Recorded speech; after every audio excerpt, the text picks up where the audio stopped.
এই ভাইয়ে নামাজ পড়তেছে, ওনার নামাজটা হচ্ছে কিনা একটু দেখেন তো। রুকু সিজদা এবং নামাজের পর ওনার পা আলগি হয়ে যাচ্ছে। এইভাবে নামাজ কি দেখছেন? পাও কীভাবে উঠে,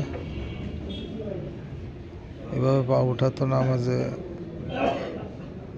নামাজ সঠিক হচ্ছে না বলে আমাদের ভাষায় ওলামারা বলছেন। আমি আবারও দেখাচ্ছি ওনার নামাজের রুকু সিজদার নিয়ম। রুকু সিজদাগুলো কত তাড়াহুড়াগুড়ি করে।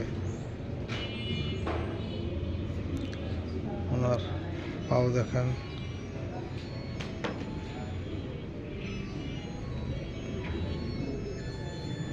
আল্লাহ রহম করুক, আল্লাহ হেফাজত করুক।